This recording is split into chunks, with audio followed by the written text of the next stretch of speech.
Praise the lord. అందరికీ వందనాలు. మీరు జీవవాక్యం ద్వారా దేవుని వాక్యాన్ని స్పష్టంగా అర్థం చేసుకోగలరు. కాబట్టి వీడియోని పూర్తిగా చూడండి, మీ ఫ్రెండ్స్కి షేర్ చేయండి, లైక్ చేయండి, సబ్స్క్రైబ్ చేయండి. ఈరోజు దేవుని జీవవాక్యం కొలస్సీలకు రాసిన పత్రిక 1వ అధ్యాయము 23వ వచనము. పునాది మీద కట్టబడిన వారై స్థిరముగా ఉండి. Colossians chapter 1 verse 23. Stand firmly in it. ప్రియ సహోదరి సహోదరుడా, దేవుని మహాకృప వలన నీకు సువార్త అనేక విధములుగా ప్రకటించబడుచున్నది.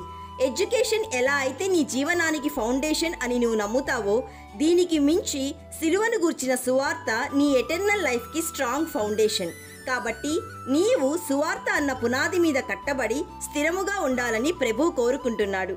ఎప్పుడైతే సువార్త నీ జీవితానికి, నిత్య జీవానికి ఒక స్ట్రాంగ్ ఫౌండేషన్ అని నువ్వు నమ్ముతావో, అప్పుడు నీ హృదయంలో జీవముతో కూడిన నిరీక్షణ కలుగుతుంది.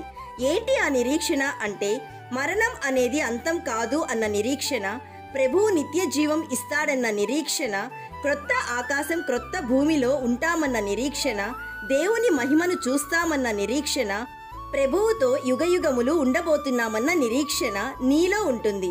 నీవు దేనినైతే నిరీక్షిస్తున్నావో అవి నిజముగా ఉన్నాయని చెప్పడమే విశ్వాసము. అటువంటి విశ్వాసంలో నీవు నిత్యము నిలిచి ఉండాలని, నీవు విన్న యేసుక్రీస్తు విషయమైన సువార్తను సర్వలోకానికి ప్రకటించాలని ప్రభు కోరుకుంటున్నాడు.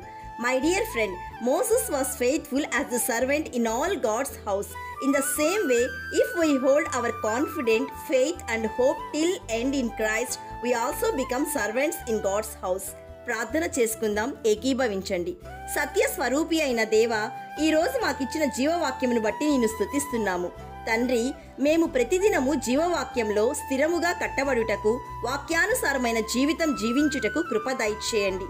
ఈ రోజు జీవవాక్యం వింటున్న ప్రతి ఒక్కరూ, వారి కుటుంబాలు సువార్త వలన కలుగు నిరీక్షణ నుండి తొలగిపోక విశ్వాసమందు నిలిచి ఉండి నీవిచ్చు బహుమతిని స్వీకరించుటకు కృప దయచేయమని సర్వసృష్టికి ఆది సంభూతుడైన యేసయ్య నామంలో అడుగుచున్నాము తండ్రి. ఆమెన్. God bless you.